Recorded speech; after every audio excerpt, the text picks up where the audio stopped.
Welcome back to the BAMC Showcast. We are here in our brand new home, the Rockhouse Dive Bar Kitchen venue. We are here in the green room. Myself, my tattoo artist Hector Santana, probably have more time in this room than anybody else. I've got my last 5 tattoos or so here. I have a very special guest. She played on the opposite side of this wall not even 36 hours ago. She's an upcoming El Paso synthwave artist. She's a vocalist, keyboardist, does synths. Ladies and gentlemen, Miss Ness Daniels, welcome to the show. Hi, thank you for having me. Anytime, anytime. Well, let's get the plugs out of the way. So this Friday, the 17th, you have a show with my good friend Boosty. You guys are playing at a venue I'm unfamiliar with, so please tell us. Yeah, that's at this venue. Well, it's kind of like a bar. It's called the Iron Gnome, and it's out in Waco Tanks. And it's really cute. It's really amazing to play. I played there in December, and I got asked to do another show there. Well, this weekend, and it's gonna be really cool. I love playing there. Boosty is gonna be joining me. I love playing with him. I think this is gonna be like our second show that we played together, so that'll be really fun. It's gonna be 8 to 12, so it's gonna be a lot of music, a lot of electronic, a lot of synth music. So I'm really looking forward to it. I love it. I love playing there. That sounds awesome. So Boosty's a good friend. When I did book shows, I've used him numerous times in the past. He actually played here last night for the KIF benefit. Oh, yeah. I saw your sticker on the window, actually. I was brought Oh it on the yeah, old booth I right put there. a sticker because I just made stickers. So yeah, I got some stickers now. I'll be selling them like whenever I play shows now, and I'm trying to like work on getting like t-shirts made in addition to the stickers. If you've never seen Ness play, it's like going back in time. You ever played Grand Theft Auto Vice City, the nighttime missions? That it goes perfect with that. I Like, love that game. Yeah, that's the goal. Is like I'm trying to sound like that. Like if you're playing Grand Theft Auto, like Vice City, if you're playing like Cyberpunk, like those types of games. I never played Cyberpunk. I know it's huge, a huge game, but Yeah, I'm behind the curve on that. yeah. Well, they already fixed the bug, so. Oh, But it's a really cool game. That's how I'm trying to sound like. that's cool. Like I'm not really an electronic guy myself, but we have a lot of upcoming people in El Paso. Like Boosty, I saw him. I think it was the a reunion show he did. And I remember I was going to book him, and then I wanted to book him, and he actually beat me to the punch. He actually called me, and I've seen people like you and John Luke's another one. Oh yeah, Jean-Luc. Yeah, he's super cool. He knows more about sense than me, but yeah, I love that guy. But okay, so yeah, the 17th here, and you have another on the 22nd. You said. Yeah, I actually have two on the 22nd. So one is just gonna be like a solo set. It's just gonna be me at Super Ultra Nova. It's like a little art gallery on Frutas, like kind of where Alameda is. And it's gonna be a little sunset, really cute. I'll probably do like some improv, like synthwave, synthesizer stuff there. Cause it's more, there is more synth based. It's more like, it's not so much like vocal, it's more like production and synthesizer. So I'll probably do some like more synth stuff there. And then after, that's at 7:50, I think is when I go on. And then after at 10, I'm gonna play, actually not at the living room. That's a mistake. I just found out last night. It's actually gonna be at Club 101. Moving up. Because I saw the flyer. At first I thought it was living room, and then I saw the flyer and it said 101. I was like, okay, so it's gonna be at 101, and that's gonna be at 10. And I'm gonna have for sure at that show like a lot of um a lot of new music. I'm working on some new songs. So there is gonna be where I kind of showcase all the new music that I'm gonna put, like either I have put out or I'm about to put out in the next coming months. Nice. And for those who don't know, the living room and the one-on-one is Z, aka DJ Tommy Pickles. He runs both, so there's a lot of Oh co-branding going yeah. on. Is there be after party at the living rooms? That's a pattern I noticed. Maybe. I don't know because it's like a Thursday. But if there is, like, I'll try and pull up. Like, we'll see. Or just stay at 101. Like, the party, like, I mean, because I know there's some artists after me, some really cool artists. There's Zen Handler from, like, San Antonio. They're so cool. He's such a good guy. So he's the one that I'll be opening for. I think him and, like, Blood Handsome. They're really great, like, dark wave, industrial, like, EBM musicians. So I'm like probably gonna jam out to their sets, of course, because I love it. I love hearing them. And that's the cool thing about El Paso is like, I mean, I'm more a rock house guy. It's more metal driven, but I like seeing the different scenes and trying to bring them together. Like I met you on a Yeah, fluke at the living room, and then you showed me your stuff. I yeah, got into it, and you knew Boosty and Jean Luc, and it's kind of cool. Now I'm plugging in this whole thing I was completely unaware before, which is pretty cool. Which is the Yeah. whole point of this podcast, to bring all the scenes, different artists, different genres, different crowds together. You know. Yeah, it's like interesting you say metal, because in my music, because I listen to metal. I know like my music doesn't sound like that, but I'm into electronic music, but I'm also into like a lot of like metalcore. Like some of the tattoos I have are like tattoos of metal bands. Oh, let me see real quick if And they're if they're in yeah, appropriate places. okay, hold up. It's like in my arm. This is like my favorite band. It's fit. Well, this one right here. The rose. It's my favorite band. It's like Fit for a King. So, no, I think I have another. I'm not, probably on my leg somewhere. Yeah, let's describe it. Yeah. We're all bundled up. It's a little cold. Yeah. So, I've been listening to metal since high school. I would go to metal shows here at the Rockhouse actually, like when I was like 17, 18. And I love, like, my favorite, like, subgenre metal is actually, like, metalcore and, like, post-hardcore. More of, like, the melodic stuff where it's screaming and then they have, like, the clean vocals.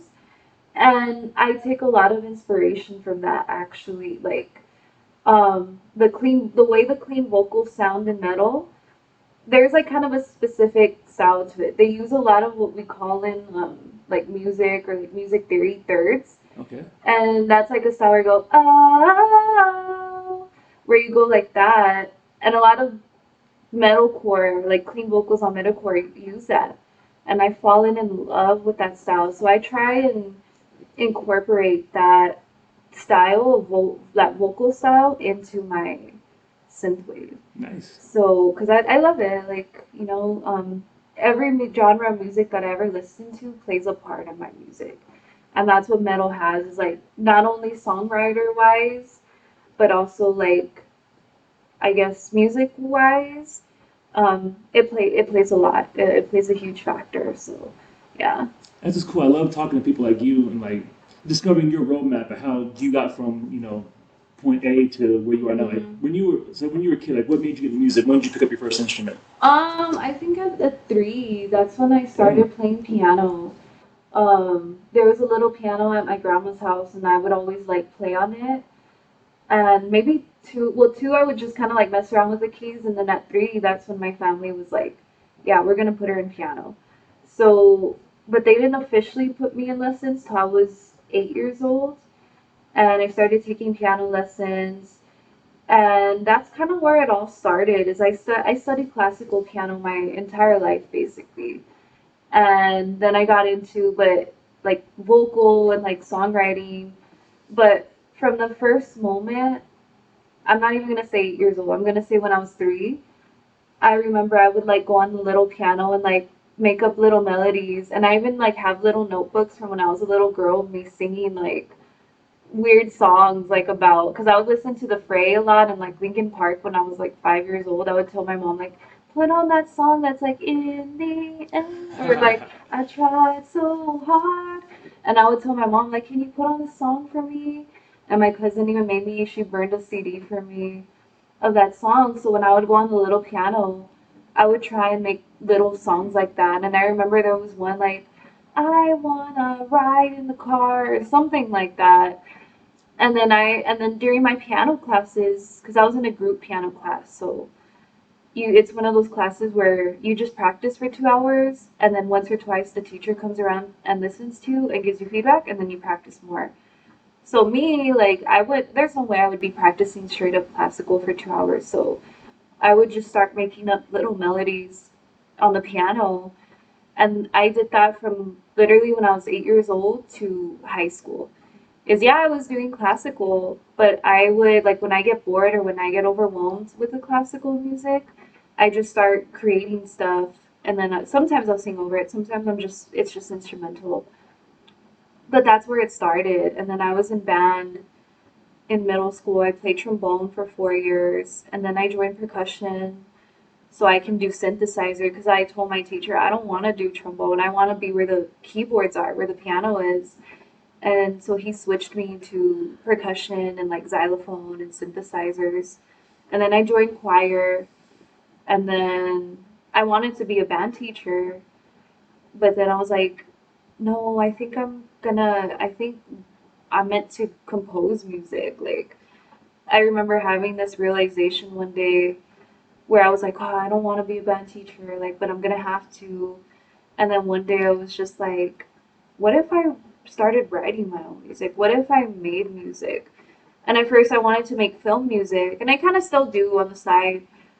But then that's when I started getting into like synthesizers, because my dad brought one home from work and it had electronic sounds, and I was just messing with it. I was like, what if this is what I'm meant to do? Because I'm actually, like, I'm not trying to sound like, oh, I'm all that, but I was like, I'm actually pretty good at this. Like, what if this is what I was meant to do?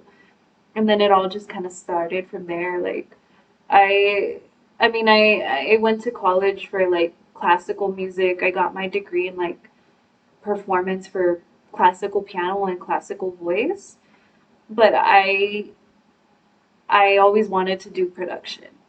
So I'm like, I'm not really doing any classical thing now, maybe just a little bit on the side to make extra money. But I mean, that's my thing now is like production. And it all started like with classical music. So yeah, that's the short story. It's cool. 'Cause I know it's every genre. It's like whether you're in band, whether you like I wasn't much of a musician. But I played clarinet in high school. I mean, it's laughable as that is. But like, yeah, you get bored. It's like, okay, they give you, okay, you want to play Beethoven, blah blah blah. It's like, no, you want to rock, you want to do synth, you want to. Yeah. And I know it's a lot of people they fall. It's like that's when those school of rock started popping up, and it sounds like you kind of made your own school of synth. Yeah, definitely. Like that's kind of what got me through classical music is because it's very like overwhelming. It's very stressful, both on the piano side and the vocal side. And I remember when I would get stressed, like learning songs, I would just take a break and I would work on like synthwave. Like I've been working on synthwave since like 2019 officially, maybe 2017, but 2019 I was like, no, this is what I'm gonna do. This is what I'm gonna pursue. And the classical, like that's just a backup. Like whatever, I'll just take it. Um, so I like it. It keeps my musical, like my musicality in shape, I guess, because I take a lot of theory and it helps my hands. Like when I'm playing synthesizer for like my other bands, it keeps my hands in shape. So yeah. It sounds like as a kid, it sounds like you had your own music theory you came up before you even knew what it was. Oh Like, yeah. Yeah. It just all came like it would come natural to me. And you don't realize that at the time because you're like, oh, this is normal. But then as I got older, I'm like, oh my God, this is like I thought everybody else. I'm like, you can't like when I would meet my friends, I was like, you can't create melodies. Like you mean you can't hear a melody and then like be able to copy it? Like I thought that was normal. So it just came natural for me. So are you one of those kids you were good at art and math in school, like that oh outside the brain? no, I'm like I don't know how I passed school. Like honestly, it's because I was never good in math. I was never good. Maybe writing because like it's Yeah. writing. So I was pretty decent in writing, but like everything else, I was like no, because my mind is has always been constantly like on music. Like I remember in school, I mean, I would sit in class like daydreaming about like at the time I thought I was gonna be like a classical musician. So I was like, oh my God, I need to do this, I need to do that. It's just constantly going through my mind. Like I failed classes before because I'm like, I don't care about math, I don't care about algebra. This means nothing to me. So I'm like, I'm not gonna pay attention. I'm not gonna care because this means nothing. I ended up passing when I had to retake classes, but yeah, I'm just it. My brain is just constantly on like artistry and like music and like what I'm gonna do, like that stuff in Because school. I took one semester music theory like my 10th grade, and I just how I passed, I don't know. It was like it Yeah, was super classical, and I like it was so above my head. I was like, what the fuck am I doing yeah. here? I like music theory. I like that stuff. It's hard, but it's like I rather do like the logical, like I guess like the harder side of music theory than math. Yeah, And it is hard. Like I'm not saying I'm the best at it. I'm definitely not. But I like challenging like my brain in that way, if that makes that sense. makes sense. Yeah. Not to relate it to math, but it's like when you're learning something at a young age before you were developed, was it easy? Would you like take like say you have a complete song, like whatever song you jam into, would you like break down and try to learn different parts backwards, or kind of like reverse engineer it to learn it, or before you knew Not what you're doing? really. It's just like what I do, and even when I was little and what I do now. is I come up with something on the piano because that's all I know how to play. I don't know how to play guitar. Yeah, I know how to play drums, but I'm horrible at it. But I just come up with a little like I don't know motif on the piano, and then I just start making lyrics over it. And I still do that now. Like I did that when I was like 3, and then I that's how I make my songs now. Is I come up with something like on the synth or on the little keyboard that I use, and then I just loop it, and then I'm like, okay, what can I sing over this? And that's how I make my songs. Tried and true form that works for you. Yeah, that's what works. Everybody's different, but that's what works for me. So when did you said so you started doing synthwave like I guess 2017 officially in 2019? Yeah. Were you in other bands or projects before that? Before that, no. Like before 2017, no. And then 2019, it was those things that my friends and I were like, we're gonna start a band. We're gonna start. Me and my friends from college were like, we're gonna start a metal band. And then we never had a rehearsal. It wasn't until like I got back to El Paso in like 2021 that I joined So did you went to bands. college away from El Paso? Yeah, I went Where'd by you go? San Antonio. It's called Shriner. It's in Kerrville. Like it's a little town outside of San Antonio, and no, it was okay. I mean, I made a lot of friends. You major music or would you? Yeah, I majored in music and performance, and then my minor was supposed to be in education, but I failed the education test because I'm not meant to be a teacher. And I was a music teacher for 2 years after that, but it's just not my Like thing. grade school, high school? Like all ages. Okay. Like, yeah, I taught all ages. And it's just not my thing. So I just took my performance. They're all like, you can graduate with just a bachelor in performance, or you could stay another semester to get your education minor. I was like, I'm out of here. So I took my bachelor in performance, but it really doesn't matter. Like, um, yeah, I learned a lot that's helped me like get better at music there. But I mean, I don't want to sound like mean or harsh, but my degree doesn't mean anything. Like, Well, most degrees don't, not just music. yeah, like it doesn't mean anything. I have a day job, and my day job has nothing to do with my degree, so you know, it's okay. Yeah, I got a bachelor's myself and I was gonna hang on to get a minor, but like, cause I was already past my 4 years and like, dude, just go work. The minor won't do anything for you. Yeah, I mean, the only thing I think going to college did for me was, well, two things. It gave me the music knowledge that I need to be able to make my own music and to develop as a musician. It gave me more knowledge. And then I think just the friends that I made. Like, it was those two things.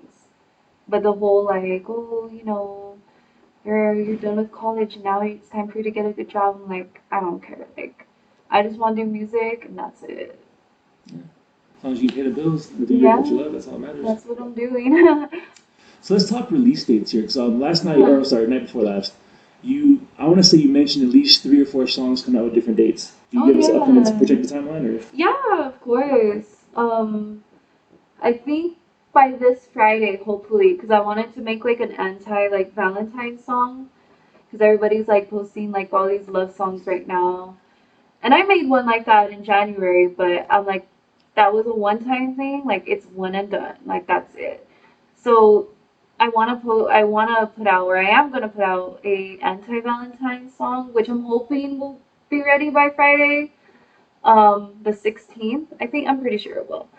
And then in March, I'm gonna put out a song, and then in May for sure a song, and then maybe I don't know. I'm not sure yet. So we got 3 in the pipeline for sure. Yeah. Oh yeah. Three like are gonna come out within the next few months for sure.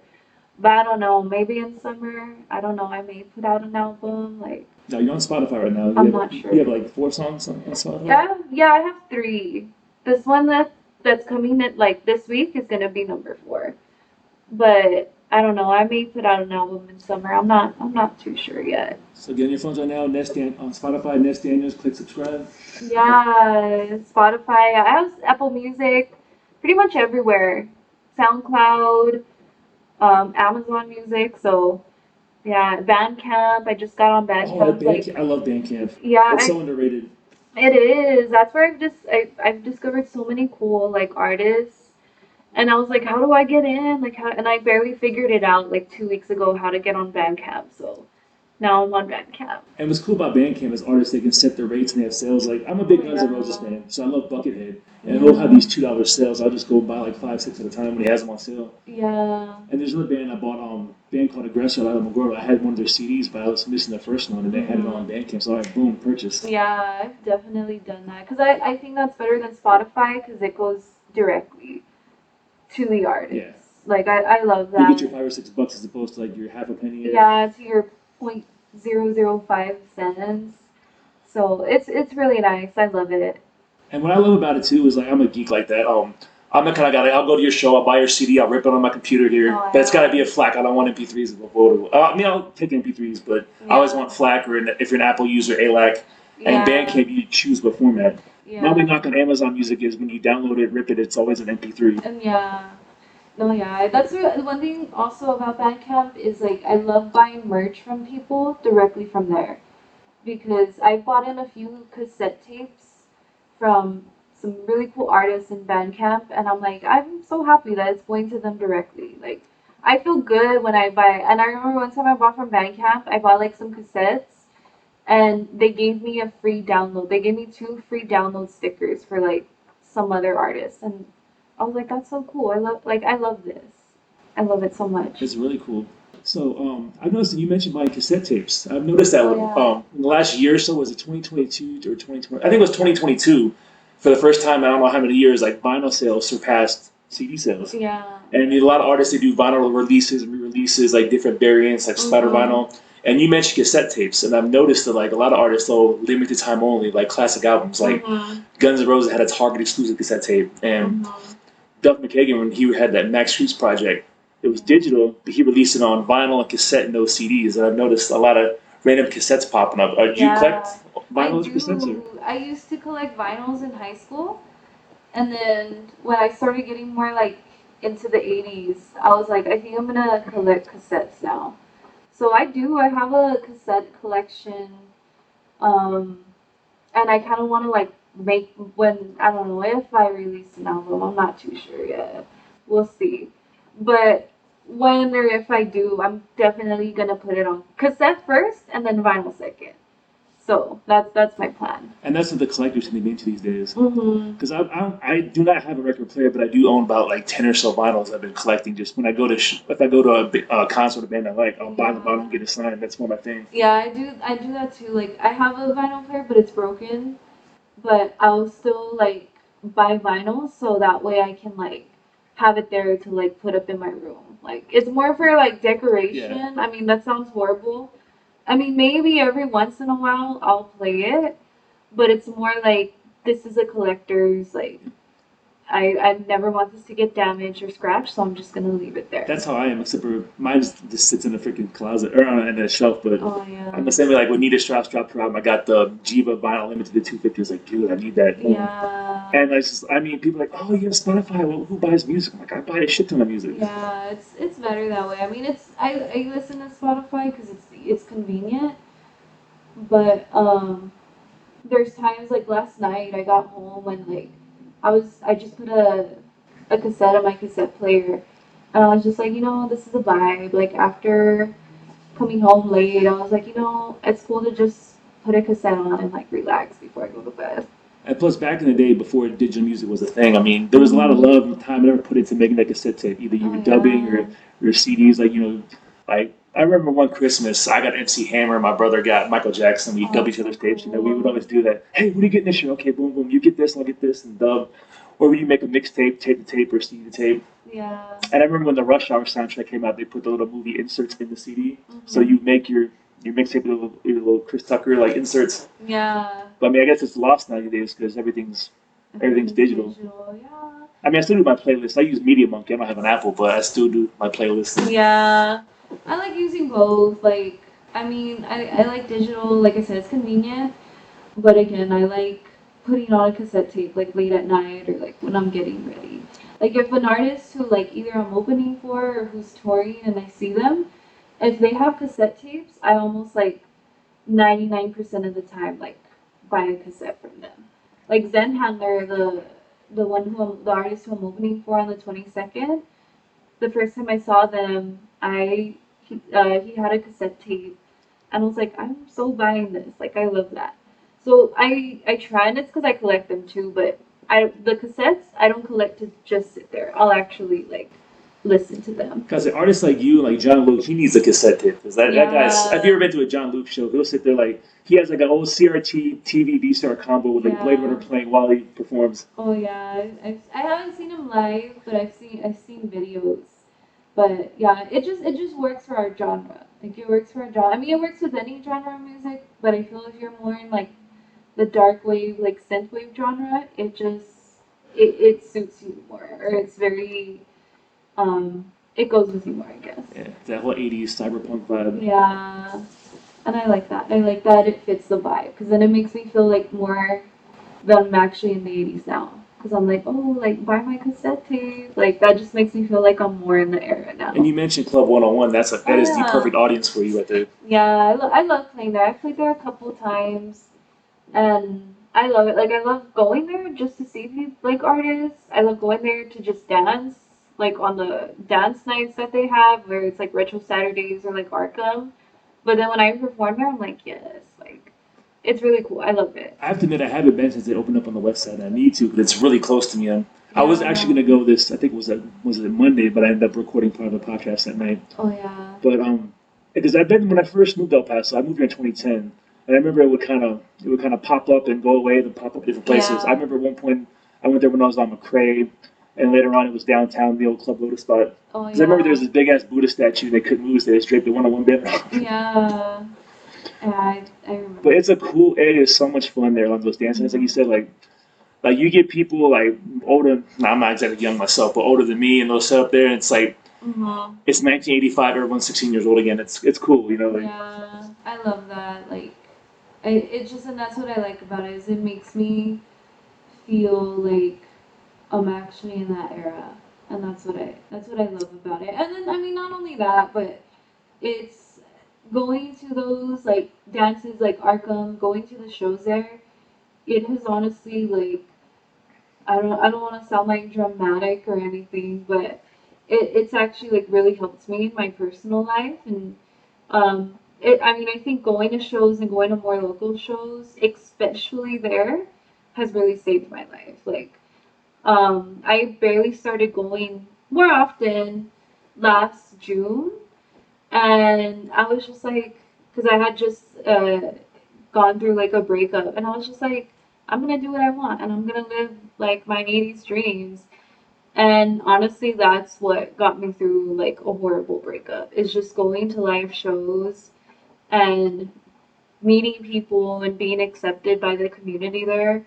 It's honestly saved my life, like for real. that's an awesome story. I mean, and that's how music, not just synthwave or dance music. That's how all music is and it should Oh be. yeah, You know? definitely. I mean, I could probably throw a rock, hit one of my friends that could tell you music saved my life story. Music got me through this tough scenario story. Yeah. And that's cool. That's what it's all about. I mean, Yeah, those shows specifically. I remember I just like woke up because I was like all sad. I was like, oh, like poor me. But I was like, you know what? I'm gonna go to a show. Like, I'm gonna dance the pain away, and I'm gonna make music.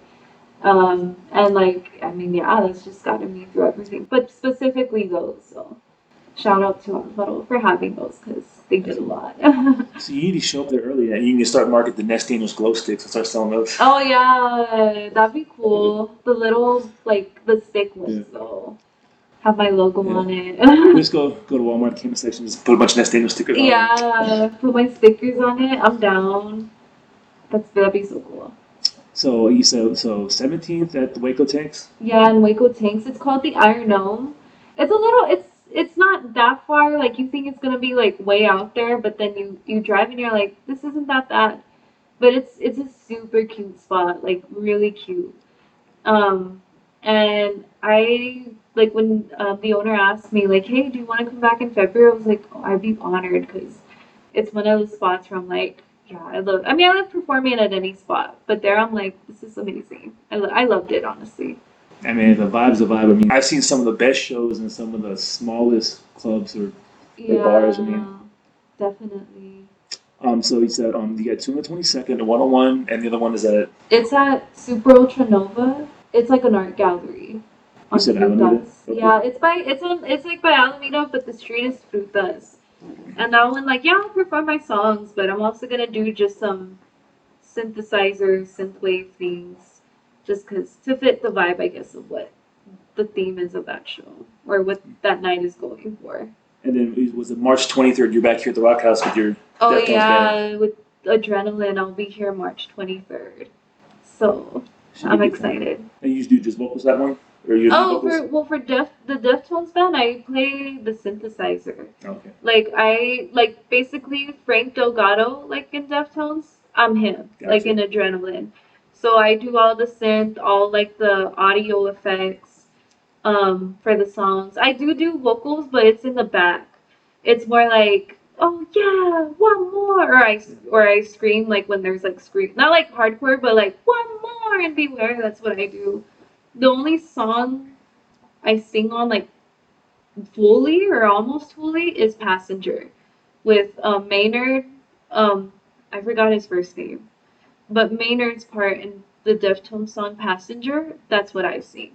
And my band asked me because there's a video of Hayley Williams from Paramore singing that song with Chino Moreno. And I remember we were at a bar and we were talking like, who should we get? Like, we should get a girl to sing like Hayley Williams did that one time.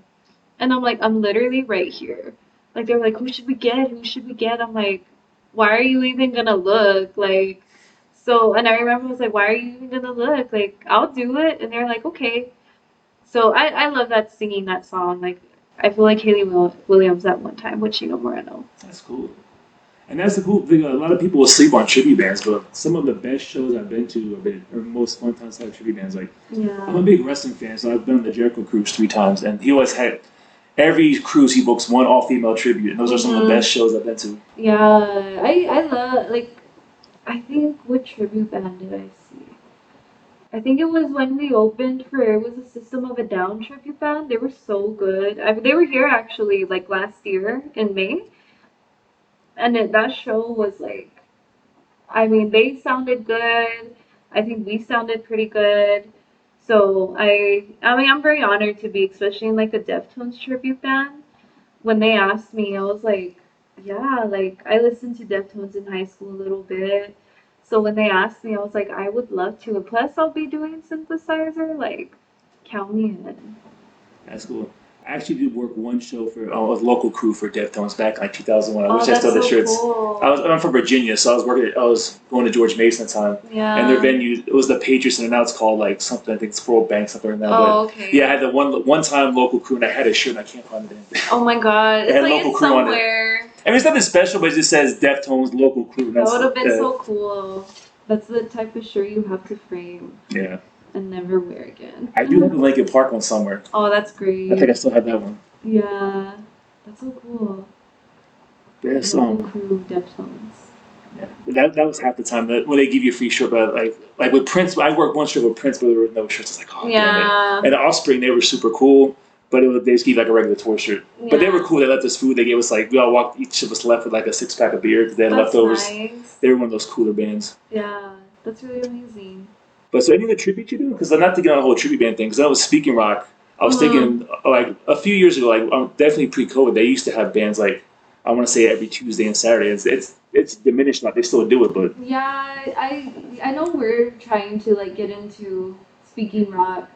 I know that's what like our lead singer is working on is getting us to do like a show at Speaking Rock because I mean we're a tribute band. Like I think we're pretty good, but that's the only one I'm in, and I think that's the only one I can afford to be in because I'm in another band. It's an indie band called Amara's Eyes. oh, Spill. I didn't even know this. Spill. Spill. Yeah, it's not me though. I just play. The main guy is Jerry. He produces all his own music. He writes all his own music, and I just play what he tells me to play. Like he makes the keyboard parts himself, and he's like, here you go, play it, and then I play it for live shows. So you're the hired gun, pretty much.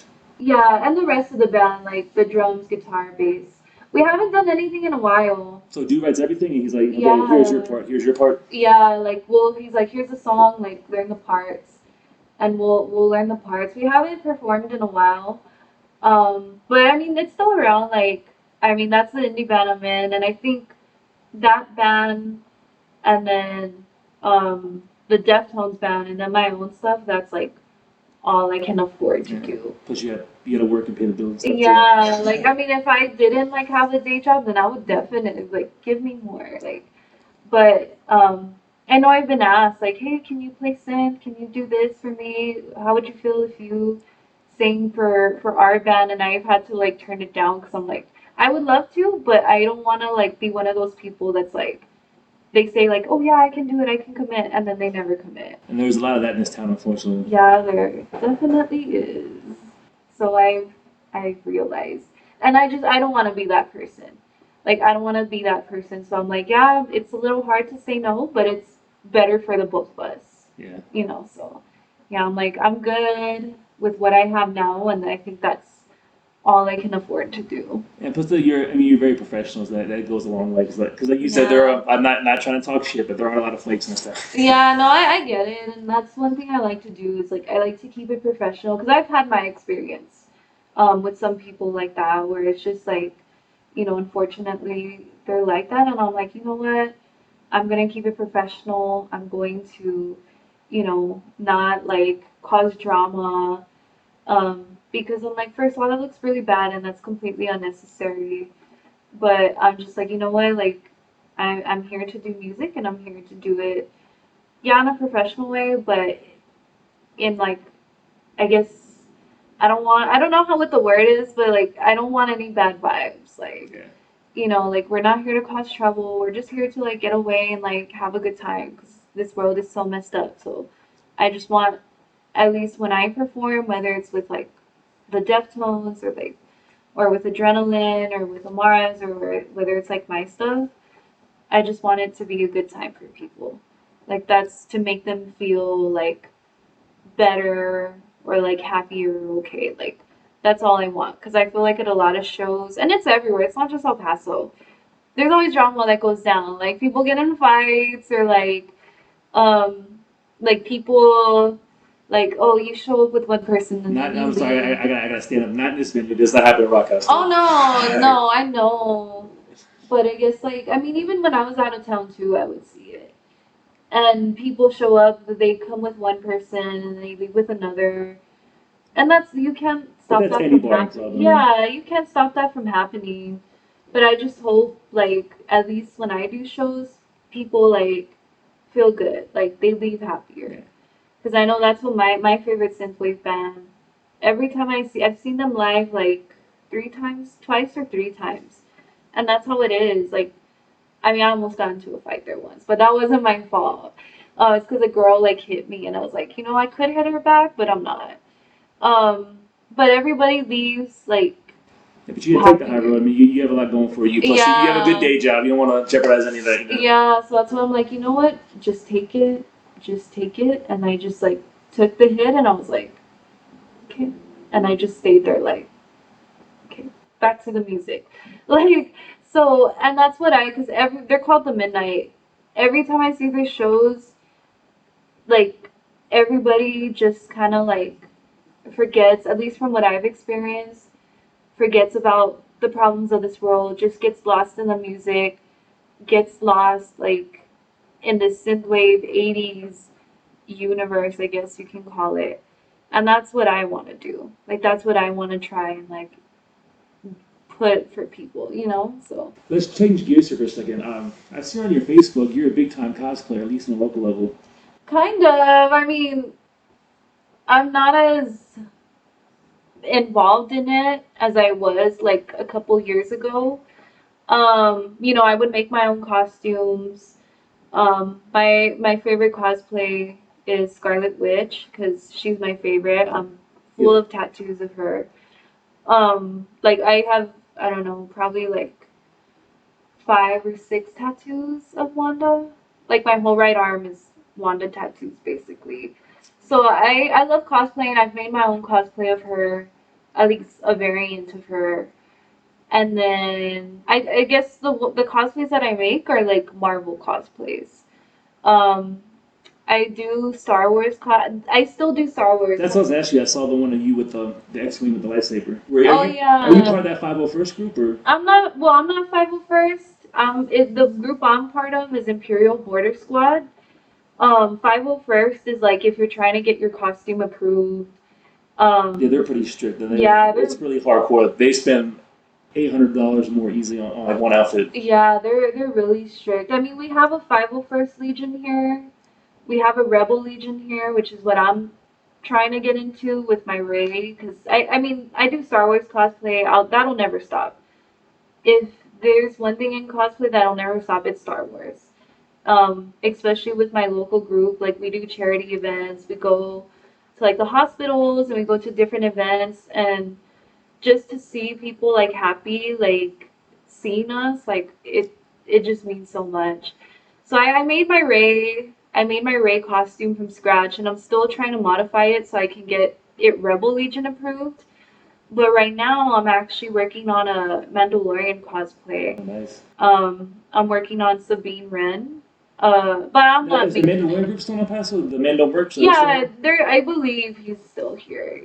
I don't know if it's the official Mandalorian merch. I think that's Las Cruces, but I think we have one here. It's just super small. I think. Because unfortunately, I used to go to a lot of Comic Cons. I haven't been to El Paso since 2017. Oh yeah. But I remember because they would always have like they have like little scenes built, like they had the Jabba's palace and the theater. But yeah, because once upon a time, believe it or not, I was actually an El Paso Ghostbuster, and I've done not real cosplays, but I did like 3 different Casey Jones. But by that I mean I bought clothes that resemble what he wore in the comics. I didn't do what you do, like Stitch and yeah. I mean, I don't do, that's what I don't do anymore because I just don't have the time now. Like, I guess tying back into the music, I've learned one thing over the years, I can't do both. Like, so with the Sabine, I'm having it made by like my friend Cody. I think his company name is Napalm Designs. So he's making it for me because I'm like, I would do it. I would do the paint job. I would do this, but I just don't have time. The only thing I'm gonna do on my end is just when I get the jumpsuit is put the padding on there and the placements, like get that set up. But that's easy stuff. But yeah, no, I'm having Cody do it for me because I just do not have the time anymore. Last year for Comic Con, I made Namora from Wakanda Forever. She was like that blue girl. Okay. Yeah, she's in the comics too, but she looks a little bit different. But I wanted to do her live action form from Wakanda Forever. I was like, that looks like a challenge, and I'm here for it. And I made that costume by scratch. Like I would work every night when I would come home from school. I mean, from work. I would just go straight to working on that Nomura cosplay, and it was worth. I mean, I guess it was worth it, but I've only worn it once because of how draining it is to wear. Because I spent like 2 hours just painting basically my whole entire body blue. And then the headpiece that I made, it's pretty much like an exact replica of the one in the movie, but it's heavy, so it like pulls your head back. So I remember for Comic Con last year, I was there for like 8 hours just trying to like not let my head like go back because of how heavy the headpiece was. So I mean, I like making cosplays. I do. It's just I don't have the time for it anymore. But like I said, one thing that I'll always do no matter what is the Star Wars stuff. Like Scarlet Witch, but there hasn't been any like Marvel movies that have come out where Did you I'm ever do Black Widow or is that? oh no, I thought about Black Widow, but now I'm pretty like, because the more I was like, oh, let me do someone. Well, I do Black Cat too from Spider-Man. I love Black Cat. Yeah, but it's Wanda who's like, I have probably like 6 costumes of Scarlet Witch. So, yeah, I have 6 Scarlet Witch costumes. But that's something I'll always do. Like once Deadpool 3 comes out, because apparently she's gonna be in there. Like I'm good. That's when my Wanda era is gonna come back. Like, nice. Of course. So you definitely do El Paso Comic Con this year? Yeah. Now, you just have a booth, or you just a regular guest? Oh no, I'm just a regular guest. What I want to do though, eventually, maybe next year is actually perform. Because when the first year I went, which was like 2021, they had performers, like they had, I think they're called like the Heart Twins or They've come quite a something. few times. Yeah. What I always want to see them, but like what I don't like is like they always keep them for the very end. And it's like I Yeah. can only I can walk around the store so many times. Like, come on, let me see them play. Yeah. And they do a lot of rent fairs. I think they did They Albuquerque. They do a bunch. Like, do. Yeah. That's so I'm like, okay, if they can do it, like maybe I can, because I think my synthwave is kind definitely. of like it'll fit the vibe, you know. My voice teacher is a synthwave artist as well, and he does a lot of cons. Like he does like not only like retro cons, but he does comic cons. He does like anime cons, because that style kind of fits like the vibe. So I'm like, that's what I'm trying to do. I mean, eventually I want to have my own booth. We'll see. But right now I just go as a guest. I'm like, I'm just there to like walk around in my Wanda and It is a lot represent more fun to go myself. to this because we Yeah. did the Ghostbusters one time that they had the booth on, and we're like, we don't want the booth. This sucks. We want to walk around and mingle with everyone. We're like, Yeah, I've done like where I just stay at the booths with my Star Wars group. Um, but I think it was for like the Bel Air Comic Con that they have, and I'm just kind of there, and I'm like, okay, I think I'm gonna leave now. I'm kind of bored. So I'm like, okay, but it's also on the vibes. 'Cause I remember this is 2017, and my kids live in San Diego. We went to it was called Comic Con Revolution Ontario, and oh, that's They had a cool. few. They had a Star Wars group. They had a Mandalorian merch, Yeah. and they were so cool and outgoing. It's like my son, my youngest, he was dressed as Marty McFly, so Oh, that's everyone like marked out nice. for him.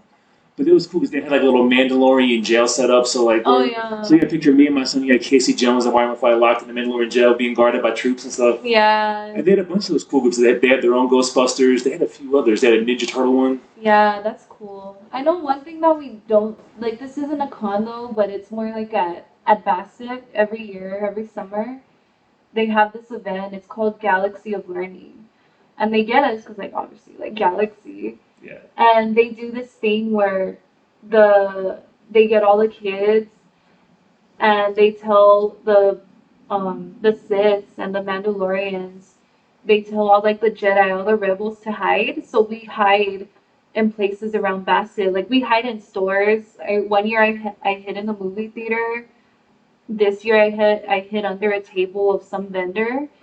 And they tell the kids like, go with the Mandalorians or go with the bad guys to catch the rebels, That's and you cool. have to turn them in. And it's super cute. Like I just play along with it, and I'm like, oh my god, you caught me, no. But that's super cute. I love when they do that, even though I'm the one that's like being brought to jail. Like it's super cute because it makes the kids happy. So I'm That's like, cool. I that's didn't know that cute. existed. That's pretty cool. Yeah, it's every summer, and like I think that's super cute. Did you ever do any out of town conventions or No, I want to go. Well, I don't want to do this convention, but I mean, maybe I don't know. But I want to go to the San Antonio one. which one? Because they at one It's point had like 20. At one point, like there's a bunch of different ones. I think it's called Big TexCon. Okay, I think I have seen that one online. Yeah. Yeah, I think that's the main one. That one I want to go to, and I would definitely pull up as Sabine for that one. Maybe not Wanda, because I feel like a lot of girls do Wanda now. But I would want. I always like doing something that's different when it comes to But cosplay. there's always that one. There's always like a current trend. Like I remember at one point. Yeah. At one point, it was Bowsette, like the female version of Oh Bowser. yeah. At one point, it was well, there was like a it was like a Xena blend of Princess Peach. I remember seeing that was big. Yeah. Poison from Final Fight. That was like a trend there for a little bit. Yeah. I think when WandaVision and like Multiverse of Madness came out, I met like 5 Wandas, which is cool. I mean, I love it. But I think that like for last year's Comic Con, that's why I wanted to go as Namora because I'm like that's different. Like no one's gonna do that. And then I wanted to do Melanie Martinez because she's an artist, but she has a certain look to her now. She looks like a four-eyed pink fairy, and I've loved that girl since I was like 15, 14. And her look now is like this fairy that's like it's like a creature. And I wanted to pull up as that for Las Cruces Comic Con because I'm like, no one's good. I mean, I saw one girl who did it, but I'm like, I want to do it professionally. Like, I know when I put my mind to doing cosplays, like they come out good.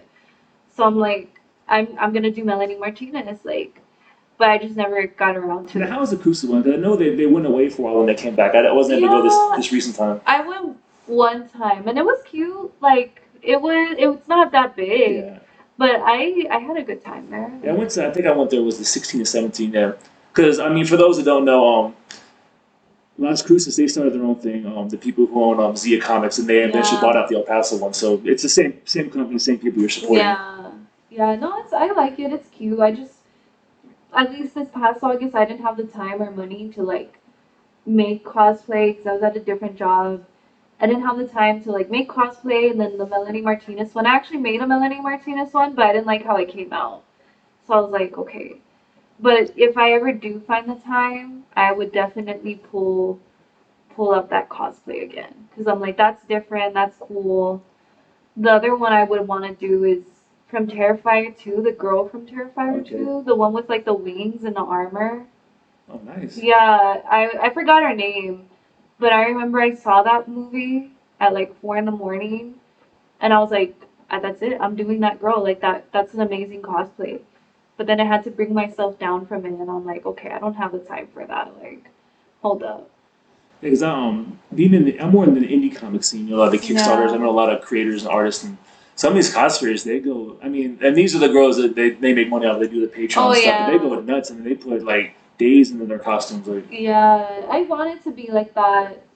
And I think at one point I kind of was like in 2022 with the Wanda stuff. But then I'm just like, okay, like my priorities they've changed, and I'll still do. I love cosplay. It'll always be a part of me, but it's just right now like my priorities are different. Because I want it to be like that. I want it to be like a full time. Like before, I guess Synthwave started getting serious for me. I was like, I'm gonna be a full time cosplayer. Um, like this is what I'm gonna do. But then just some certain situations happened, and like I'm like, okay, I think it's one of those situations where I'm like, okay, what's meant for me more? Like more doors started opening for me in the synthwave, dark wave music realm. So I'm like, okay, more doors are opening for me here, and I'm being more successful over here than I am with cosplay. So I think yeah. that's what needs to take You priority. can still do a little crossover though. Oh Like say yeah. like rock, say you play here tomorrow night and you get the Justina's merch booth. You got your cassette tape, your vinyl, your stickers, and oh here's her 8x10 for $5 to her dresses. Yeah. Oh yeah, definitely. I mean, I would love because I did play a Halloween show this past October, and I dressed up as Poison Ivy. But that's because like I dyed my hair like magenta. Yeah. So I was like, what does my hair fit now? I'm like Poison Ivy. So I did a show dressed as Poison Ivy, and my hair used to be like orange like Wanda. But I would definitely like if I ever do play another Halloween show or like one of So those did you make the shows. costume or did you like the body paint or how'd you do it? The Poison Ivy? Oh, I bought it. I'm like, I don't have time. I didn't have time to make it. So I'm like, I'm gonna pull the buying card again. Nothing wrong with that. Some people's like, oh, you didn't make your costumes. Like, yeah, well, where's yours at, buddy? Come on. Yeah, You I know? mean, if you compete, then, but it was just to perform, so I was like, it's fine. But if I do ever play a show where it's like, oh, you have to dress up for this show, or if it's a Halloween show, I'm like 100% pulling up as Wanda. Like, Good.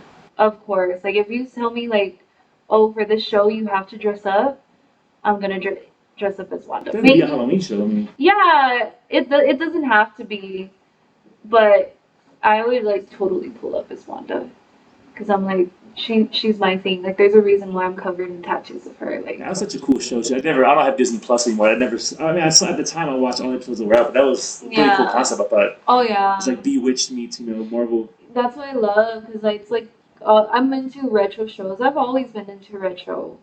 Like since I was little, I've always been into like retro things, not just 80s, but like 50s, like not the culture, but I guess Yeah. the style of like the 50s and Yeah. 60s. The family sitcoms or the Yeah, I've always been into that since I was little. So when I saw like Marvel doing that, I was like, that is so cool. And then I just kind of fell in love with it. And I remember someone from my Star Wars group was like, maybe because I wanted to cosplay She-Hulk, and I was doing like this workout regimen to look like oh, you're bulking up for She-Hulk. the oh, nice bulking up for Yeah, the role. That's I was dedication right there. bulking. I would eat before I got allergic to nuts. I would eat like 2 peanut butter sandwiches a day. Because when I do cosplay, I do a lot of the fitness for it too, so I can look more of the part. So I remember I gained like 10, 15 pounds, and I still had to put on more weight because I was trying to look like She-Hulk.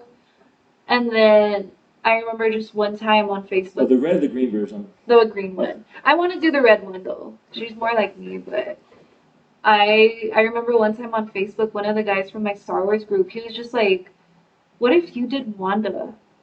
And I was like, "You're right." I was like, "I think that fits me more better."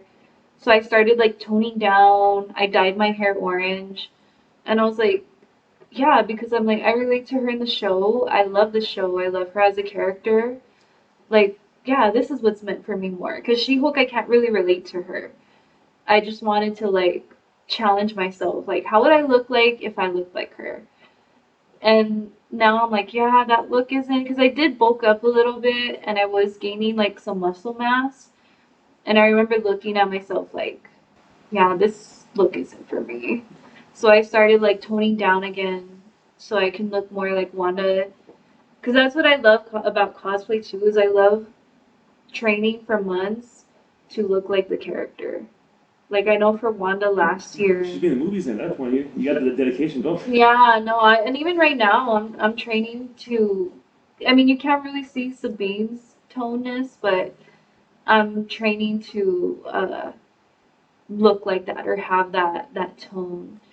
And I know for Wanda, like I would start training in October, and then from October to April, just like constantly work out, constantly like meal prep and like eat healthy because I'm trying to look like the character. Like if I'm gonna go all out, like I'm gonna go all out. So Ness Daniels Meal Prep Guide to Cosplay. There you go. yeah, Here's your book. yeah, there we go. Like it's just like, and I like it. Like that's what my motivation is to work out. Honestly, it's like people are like, "Oh, I'm trying to work out so I can look like an anime character." I'm like, I'm trying to look like Wanda in the comics. Like, so that's yeah, that's all serious. I mean, Sabine too, but um, I guess with Ray, I mean, she's a little bit toned, so that's, yeah, I'm just, if I'm gonna go all out, like, I'm gonna go all out. So you said Star Wars is always gonna be number one. You said? Oh, yeah, Star Wars comes first before Marvel. Because I was a big Star Wars fan. I mean, I still am, but I'm not so much newer movies. I was more of the. I was big into the comics, the books, Oh, and the video yeah. games, but a lot of stuff now it's non canon. It's considered Star Wars Legends. Yeah. Because I see your red hair, and I've seen some cosplay Mara only one time. Jade. Well, that too. Actually, that's the good one too. I was thinking Bastard of Shan from Old Republic. That's Oh, what. yeah. I'm not too, I appreciate the Old Republic lore, like, I'm ready for all the shows and See, I didn't things even know like about the that. shows coming out. I just remember the old comics from the '90s, and I had the first two video games. But Yeah, or actually it's High Republic, I'm sorry. Not Old Republic, it's at the height of when the Order was like in its prime. okay, I got you. But yeah, no, Star Wars always comes first for me. Because my dad would show my brother and I the Star Wars stuff since we were 4. Well, since I was 4, my brother was 2. And I've been obsessed. I've literally been obsessed with it ever since. Like, I remember, like, I mean, at the time, like, I was a girl and my mom was like, no, you need to play with your Barbies. You can't play with your lightsabers. Because they would give my brother Star Wars toys. And I would go into his room and take them. And then I would get in trouble. Like, my mom would be like, girls don't play with that. Like, go play with your Barbies. And I would play with Barbies too. But I remember just taking my brother's lightsabers and taking his action figures because I wanted to play with But them. there's a girl marketing that stuff. Like, I remember on Netflix, I was watching the Toys That Yeah. Made Us. And the whole reason they made the whole She-Ra line was because girls were playing He-Man toys. Yeah. So, I mean, there's definitely crossover, you know? There is. I guess it's just growing up. They're just like, no, you need to like girly things. And so that's why when I got to middle school, that was around the time when I started watching the Clone Wars. And that's when I saw Ahsoka, and I was like, wow, a girl that's a Jedi and she's badass. That's so cool. And then in high school, when the sequel trilogy came out with Rey, I know Rey. Like I know everybody hates her. I know her story sucks. But the reason why I love her so much is because she is the role model who I needed when I was younger. Like if Rey existed when I was like 4 years old watching Star Wars, I I would be more obsessed than I am now. And that's what I like about Rey is like she's who I needed. She's the Star Wars role model I needed when I was younger. And I look up to her, like I know this sounds cheesy or whatever, but I look up to her so much because people hate on her and they bash her because of her story. I don't really hate on her, but like when the big reveal happens, like really, dude. Oh yeah, that was you couldn't find one more force sensitive individual to be your father. You couldn't bring someone else in the mix, like. And I completely agree. Like I like people will tell me, well, because of this and I'm like, I completely agree with you. But I guess the thing that I like is because no matter how much you hate on her, she still keeps coming back. Yeah. And that's what I love. And I kind of like try and tie that into my own life, like, and with my music. Like, you could hate on my music, like, you can not like me as a person, but and even like with life, like this situation may happen, this situation may happen, but I'll keep coming back, like, and I love that. I'm just gonna say Ray is a victim of lazy writing. That's oh yeah, I completely agree, and I hope they don't mess up her new movie. But I completely agree with that, and people will tear me apart for it. And I'm like, I agree with you. Like, why are you getting mad at me? Like, I completely agree. I'm just saying, like, the concept of her. Like, if you read what episode 9 should have been, it's called Duel of. It was supposed to be called Duel of the Fates. Which was the theme song for the episode 1, or the final battle. Yeah, that was what episode 9 was supposed to be called. And she wasn't going to be a Palpatine. She wasn't going to be related to anybody. Her name was going to be Rey Solana. And I love that. I'm like, she's force sensitive, and she was going to have a double-bladed blue lightsaber. And that would have been cool. And like Bastila Shan should have double-bladed yellow. Yeah. And she was going to be her own thing. You would see her training. Because I read the script. The script got leaked. And I read it. I saw all the concept art. And I'm like, why would you throw this away? Why there was so many it's like they weren't recycling stuff. It was its own storyline. And I love that. I loved it so much. So episode 9, like, yeah, whatever. I'll watch to see, like, oh, Rey's powerful. But if it would have been Duel of the Fates, how much better would it have been? Like, or just merge the new stuff in and keep the other stuff canon. Because when they kind of did away and said, "Oh, this is Legends, no longer counts for the story." Yeah. If they, my thing was if they, you could have fit Rey in as Luke, as or not, or preferably not as Palpatine's kid, but whatever. You could fit her in, but the storyline had gone so far along. Like Luke and Leia had kids and they were old. Mm-hmm. They were older. If you'd have picked up where the books left off, they would have looked more age appropriate. Yeah. Because when they came back, I'm like, they look way too fucking old to be playing these roles. Yeah. I mean, I love Billy D. Williams, but Lando, like, he looks way too fucking old. You know, yeah, I agree.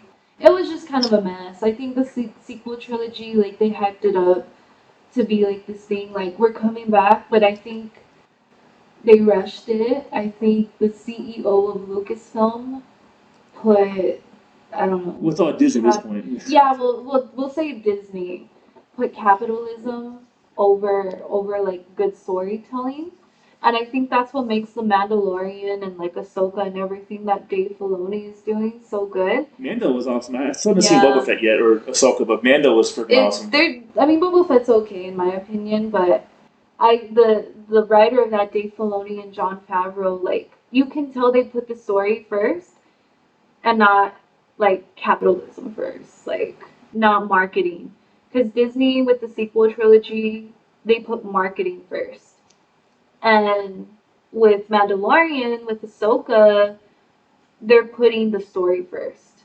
And I mean, even Bad Batch for that, for example. And they have a little elements, little Easter eggs on those, like Mandalorian, of stuff from previous books and games. Like, they talk about, like, Mandalore the Ultimate, that's a reference to the comics and the first Old Republic game, you know? Oh, yeah. And that's cool, and, like, longtime fans like me appreciate that, you know? Mm-hmm. Yeah, I can definitely see that.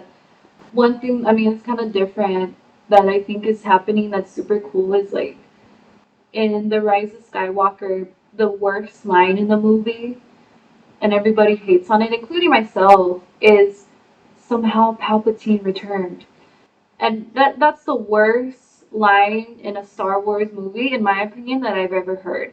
Somehow Palpatine returned. But all of the shows on Disney Plus, you know, Mandalorian, Bad Batch, Ahsoka, they are the storyline behind these shows is shaping that one line. Like, that one cheesy, horrible line has the most intricate story behind it.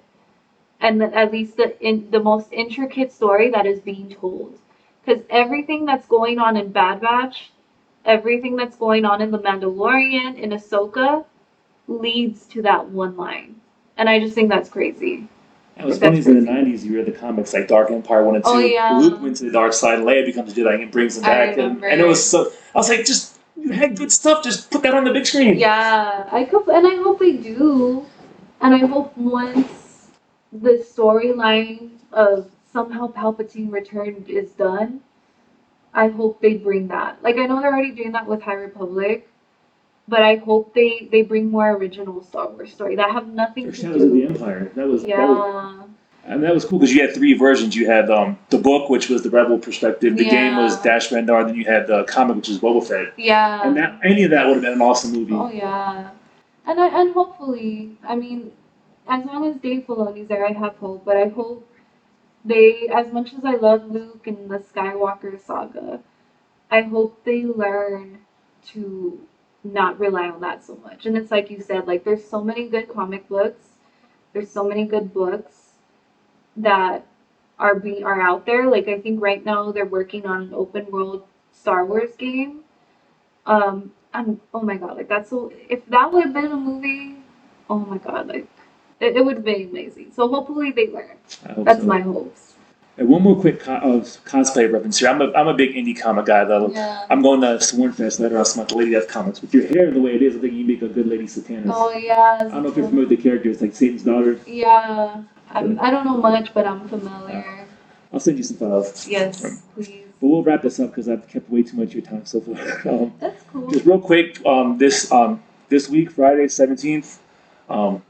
Pitch it one more time. Well, it's Saturday. Oh, Saturday. I'm sorry. Saturday the 17th. I don't know what time I'll be playing, but if you want to follow me on Instagram, I'll usually post like playing times there. And I just know it's from 8 to 12. But if you do come, you should come 8 to 12. That way you can see like Boosty and myself. So it's Ness Daniels Instagram? Yeah, Ness Daniels. Oh, no, sorry, Ness Daniels. Yeah, Ness Daniels is my Instagram, and then Ness Daniels on Spotify. And BAMC Showcast, Spotify, all platforms. Yes. Again, I appreciate you coming out and giving us some time. Thank you. And can I spill something else? She's about to do a video shoot later on tonight. Oh yeah. Well, I don't know for what, but something like that. Thank you so much for your time. Appreciate you. Thank you, Michael.